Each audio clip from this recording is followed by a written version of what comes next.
Hello guys, magandang araw sa inyo.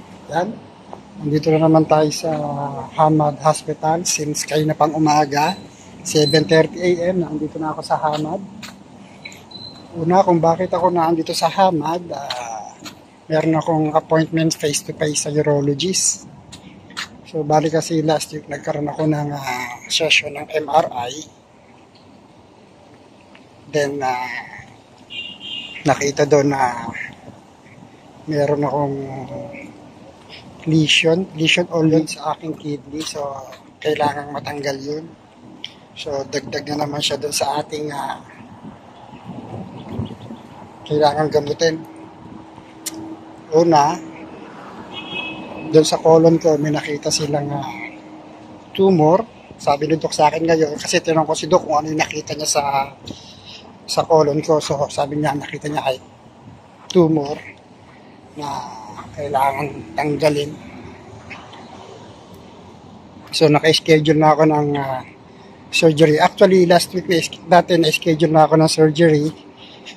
Pero pina-postpone ni Doc kasi kailangan ko munang mag-undergo nga ng MRI.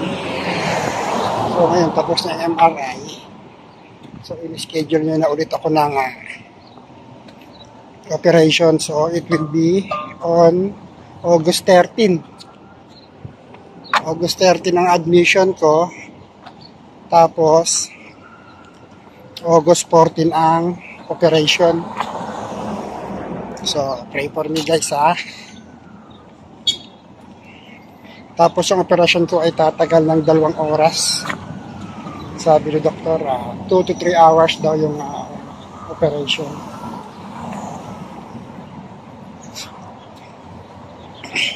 So ngayon, nagbayad ako ng 75 reals para sa aking admission. So napakamura ng 75 reals.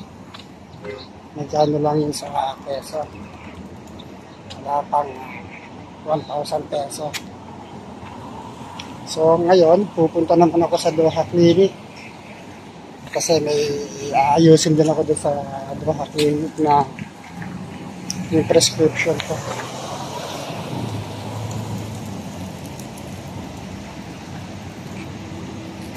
So, update lang ako sa inyo guys So guys, punta na tayo sa Doha Clinic. Ito naman tayo. Papagtan ko lang naman yung aking prescription. Kasi parang mali yung nagawa din naman.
So yan guys, isa yan sa mahirap na kalagayan namin mga OFW.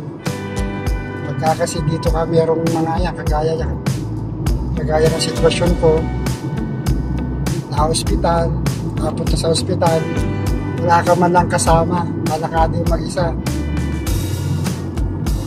Kasi lahat ng kaibigan mo dito, may trabaho din. Si Mamita, may trabaho din. Hindi naman siya pwedeng laging absent sa trabaho.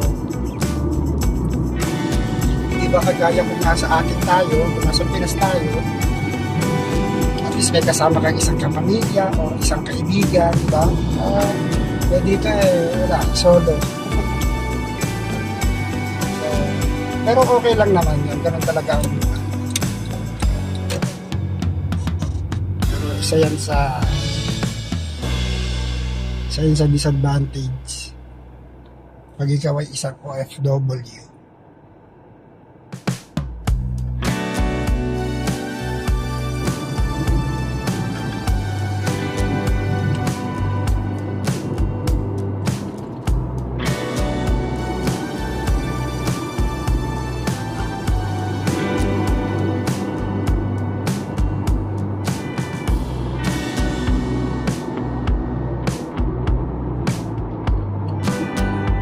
Dito na tayo sa may Alsad area. Malapit tayo sa Doha Clinic. Pero mga ilang minuto na lang, nandun na rin tayo. So guys, still asking for your prayers na. Natin niyo kung isama sa inyong mga kasama sana matapos na yung ating suliranin.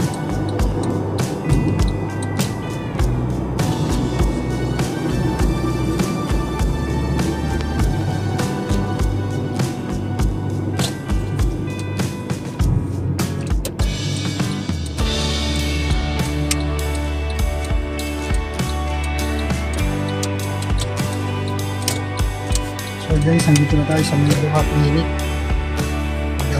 Maghahanap na lang tayo ng parking. Ito parking meron. Medyo malayo pero okay lang. So mahirapan ng parking.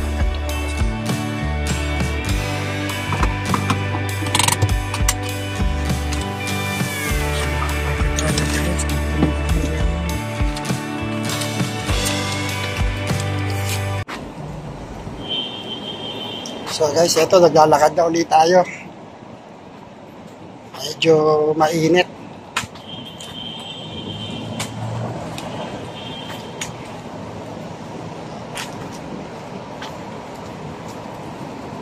So saglit lang naman ako dito. Tapos kukuha ako ng gamot ko para naman sa sugar. Grabe, no? Dami natin pinagdadaanan pero ayos lang yan. Kaya natin pagdaanan niya, basta huwag tayong bibitaw kay Lord. Lagi tayong magdadasal at siguradong manalampasan natin ang bawat pagsubok sa buhay. So guys, papasok na ako sa hospital. Mamaya na lang ulit ha. Bye muna po now. Yes! A few inches later. So yun guys, tapos na tayo. Galing na rin tayo sa Doha Clinic. Nakakuha na tayo ng bagong prescription. Nakakuha na rin ako ng gamot. So okay na tayo for today. So uwi na tayo para makapagpahinga naman. Hanggang dito na lang muna ulit yung ating video guys ha. And kagaya na sabi ko kanina, please continue praying for my fastest recovery. Yan.